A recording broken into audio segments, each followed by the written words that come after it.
চুয়াডাঙ্গা জেলা বিএনপির দ্বিবার্ষিক কাউন্সিলের প্রধান অতিথি হিসেবে লন্ডন থেকে ভার্চুয়ালি যুক্ত হয়ে বক্তব্য রাখছেন বিএনপির ভারপ্রাপ্ত চেয়ারম্যান তারেক রহমান। আমরা সরাসরি যাচ্ছি সেখানে।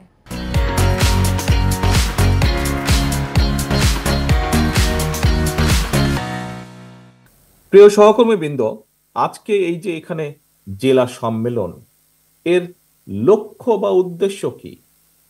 আমরা কিছুক্ষণ আগে, আমি বক্তব্যের আগে আমাদের নেতৃবৃন্দের কাছ থেকে দেশের অতীত বর্তমান এর বহু কথা আমরা জেনেছি, ভবিষ্যৎ সম্পর্কে কিছু আমরা শুনেছি। আমি যেহেতু সেই কথাগুলো হয়ে গিয়েছে, আমি সেই কথাগুলোতে আজকে যাব না, যা আপনারা এর ভেতরেই শুনে ফেলেছেন। এখন এই যে আমরা একটু পরে, আমার বক্তব্যের পরে খুব সম্ভব আপনাদের দুপুরের খাবারের জন্য একটু বিরতি হবে, তারপরে সম্মেলনের যে আসল, যেটি একটু আগে বাবু খান বলছিলেন, যে দ্বিতীয় যেই পর্বটি, সেটি হচ্ছে সবচেয়ে গুরুত্বপূর্ণ পর্ব। কি সেই পর্ব? অর্থাৎ ভোট প্রদান, বা সম্মেলনের যে মূল লক্ষ্য বা উদ্দেশ্য, ভোট প্রদানের মাধ্যমে আজকের যে 800 কাউন্সিলর, এই কাউন্সিলর বৃন্দ আজকে সিদ্ধান্ত নেবেন যে আগামী 2 বছর যে সাংগঠনিক, আমাদের গঠনতন্ত্র মোতাবেক যে সাংগঠনিক মেয়াদ, সেই মেয়াদের জন্য এই 800 কাউন্সিলরের অধিকাংশ কাউন্সিলর কাদেরকে কাদেরকে দায়িত্ব প্রদান করবেন। এখন প্রিয় সহকর্মী বৃন্দ, উপস্থিত ভাই বোনেরা, কেন আমরা তো চাইলে, ইচ্ছে করলে, আমাদের গঠনতন্ত্রে সেইটা বলাও আছে, যদি মনে হয় আমরা তাহলে যে কোনো 1 জন 2 জন 5 জন ব্যক্তিকে দায়িত্ব দিয়ে বলতে পারি আপনারাই দেখাশোনা করবেন। না, আমরা কিন্তু সেটা করিনি। আজকে এই যে এতগুলো মানুষ আজকে আপনারা একত্রিত হয়েছেন এই সম্মেলনকে ঘিরে, কেন? ওই যে কথাটি বললাম, যে আপনারা এই যে 800 কাউন্সিলরের বাইরেও বহু সহকর্মীবৃন্দ উপস্থিত আছেন, দলের সদস্যরা উপস্থিত আছেন, কিন্তু একটি নিয়ম কারণ আছে। অর্থাৎ এই ভোটার বলি বা কাউন্সিলর বলি, এই মুহূর্তে দেশে যেরকম জনসংখ্যা প্রায় 20 কোটি, কিন্তু ভোটার কিন্তু প্রায় 12 কোটির মতন। পুরো 20 কোটি কিন্তু ভোটার না। ঠিক একইভাবে এখানে বহু নেতাকর্মী উপস্থিত আছেন, কিন্তু কাউন্সিলর হচ্ছেন 800 জন। এই 800 জন মানুষ ঠিক করবেন যে আগামী দিন কারা দলকে পরিচালনা করবেন। কিন্তু কেন এই প্রক্রিয়ার মধ্যে? কারণ আমরা মনে করি এই যে আজকে এখানে সভাপতি কে হবেন, সাধারণ সম্পাদক কে হবেন, সাংগঠনিক সম্পাদক কে হবেন, এই যে 3টি পদে নির্বাচন হবে, এটির অর্থ হচ্ছে যে আমরা মনে করি, আমরা বিশ্বাস করি, আমরা দেখেছি, আমরা জানি যে ভোটের মাধ্যমে যখন একজন ব্যক্তি নির্বাচিত হয়ে আসে, সেই ব্যক্তি কতগুলো বিষয়, যতক্ষণ দায়িত্বে থাকে, সে কতগুলো বিষয় দেখভাল করে। কি সেটি? যেহেতু সে দলের একটি নেতৃত্বে দায়িত্ব পাচ্ছে, সে দেখভাল করে দলের স্বার্থ, সে দেখভাল করে দলের নেতাকর্মীদের সুবিধা অসুবিধাগুলো, কষ্ট দেখভাল করে, সে দেখভাল করে ঠিকভাবে সাংগঠনিক কার্যক্রমগুলো পালন করা হচ্ছে কিনা, সে দেখভাল করে যে দলের স্বার্থ রক্ষা হচ্ছে কিনা, অর্থাৎ দল যে নীতি বা আদর্শে বিশ্বাস করে সেই কাজগুলো ঠিকভাবে হচ্ছে কিনা। এই ধরনের বিষয়গুলো একজন ব্যক্তি যখন নির্বাচিত হয়ে আসে, তখন সে তার দায়িত্ববোধ থেকে এই কাজগুলো করে। এবং যারা কাউন্সিলর বা যারা ভোটার বা যারা সাধারণ নেতাকর্মী, যারা দলের সমর্থক, তারা দৃঢ়ভাবে বিশ্বাস করে যে এইভাবে, এই প্রক্রিয়ার মাধ্যমে যদি আমরা নেতা নির্বাচন করতে পারি, সেই নেতা দলের স্বার্থ তারা বিবেচনা করবে। এবং শুধু এটাই নয়, প্রিয় সহকর্মীবৃন্দ, প্রিয় কাউন্সিলরবৃন্দ, এখানে আরেকটি গুরুত্বপূর্ণ বিষয় আছে।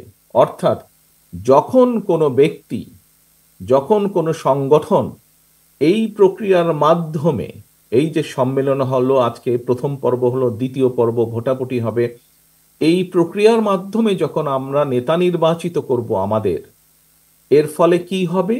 এর ফলে আমাদের যে সাংগঠনিক ভিত্তি, এই ভিত্তিটি মজবুত হবে। অর্থাৎ আমরা এই প্রক্রিয়া ফলো করার মাধ্যমে, এই প্রক্রিয়া অনুসরণ করার মাধ্যমে আমরা একদিকে যেরকম ধীরে ধীরে ধীরে সঠিক নেতৃত্ব গড়ে তুলতে সক্ষম হব, এই প্রক্রিয়া অনুসরণ করার মাধ্যমে আমরা যেরকম একদিকে ধীরে ধীরে পর্যায়ক্রমিকভাবে একজনের পরে আরেক নেতা, আজ এই নেতা দায়িত্বে, পরবর্তীতে কে আসবে সেটির একটি প্রক্রিয়া তৈরি হবে, অর্থাৎ নেতৃত্বের শূন্যতা হবে না। এই বিষয়গুলো যেমন একদিকে সঠিকভাবে সুন্দরভাবে গড়ে উঠবে, একটি প্রসেস, একটি প্রক্রিয়া গড়ে উঠবে, ঠিক একইভাবে এই প্রক্রিয়া অনুসরণ করার মাধ্যমে দলের ভিত্তি সাধারণ মানুষের মধ্যে ভিত্তিটা দৃঢ় হবে। দলের সাংগঠনিক ভিত্তি বলুন, রাজনৈতিক ভিত্তি বলুন, দৃঢ় হবে। কারণ মানুষজন তখন যাবে, নেতারা যারা দায়িত্বে থাকবে তারা দেখে দেখে দেখে সত্যিকার কর্মী তারা তৈরি করবে দলের জন্য, যারা দলের নীতি আদর্শকে সাধারণ মানুষের কাছে নিয়ে যাবে। এই ধরনের কর্মী তৈরি করবে। হাইব্রিড কর্মী তারা তৈরি করবে না, প্রকৃত কর্মী যারা দলের দুঃসময়, আপনারা যেমন বিগত স্বৈরাচার সময়, আন্দোলনের সময় শত অত্যাচার নির্যাতনের মুখেও দলকে ধরে রেখেছিলেন, দলের ঐক্যকে ধরে রেখেছিলেন, দলের ব্যানারকে ধরে রেখেছিলেন আপনারা। এই ধরনের কর্মী শত অত্যাচার নির্যাতনের মুখেও এই ধরনের কর্মী তৈরি করবে। ওই যে আমরা যেটা বললাম একটু আগে, যেটা বললাম আমি, যে নির্বাচন প্রক্রিয়ার মাধ্যমে যে নেতা চলে আসবে, সে চেষ্টা করবে প্রকৃত কর্মী তৈরি করার জন্য। প্রিয় সহকর্মীবৃন্দ, একটু আগে আমাদের দলের মহাসচিব সাহেব উনি ওনার বক্তব্য বলেছেন, দেশের সামগ্রিক প্রেক্ষাপটে নির্বাচনের বিষয়ে বলেছেন। বর্তমান যে যে ইন্টারিম গভর্নমেন্ট, অন্তর্বর্তীকালীন সরকার, এই সরকার সম্পর্কে উনি সংক্ষিপ্তভাবে তুলে ধরেছেন।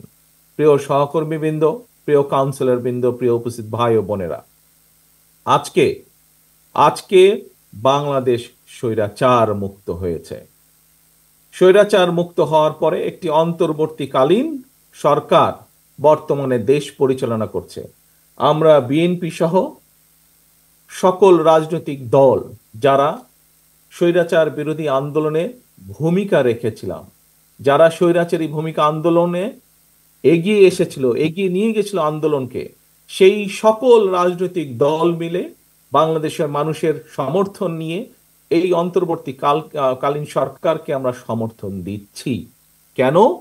কারণ যেই অধিকার আদায়ের দাবিতে বাংলাদেশের মানুষ গত এক যুগেরও বেশি সময় ধরে বিএনপি সহ বিভিন্ন রাজনৈতিক দলের নেতৃত্বে, আন্দোলনকারী গণতন্ত্রী বিশ্বাসী বিভিন্ন রাজনৈতিক দলের নেতৃত্বে আন্দোলন পরিচালনা করছিল মানুষের অধিকার প্রতিষ্ঠার জন্য, রাজনীতিতে অধিকার প্রতিষ্ঠার জন্য, কথা বলার অধিকার প্রতিষ্ঠার জন্য, মানুষের মুক্তি, অর্থনৈতিক মুক্তি অর্জনের অধিকার প্রতিষ্ঠা করার জন্য।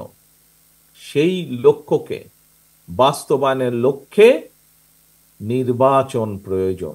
দেশের মানুষের ক্ষমতা দেশের মানুষের হাতে ফিরিয়ে দেওয়ার লক্ষ্যেই নির্বাচন প্রয়োজন, এবং এই জন্যই অন্তর্বর্তীকালীন সরকারের মূল দায়িত্ব। হ্যাঁ, এখন এসেছে সংস্কারের বিষয়। প্রিয় ভাই বোনেরা, আপনারা সকলেই ওয়াকিফাল আছেন, দেশের মানুষ। চুয়াডাঙ্গা জেলা বিএনপির দ্বিবার্ষিক কাউন্সিলে বক্তব্য রাখছিলেন ভার্চুয়ালি চেয়ারম্যান তারেক রহমান। আমরা সরাসরি ছিলাম সেখানে।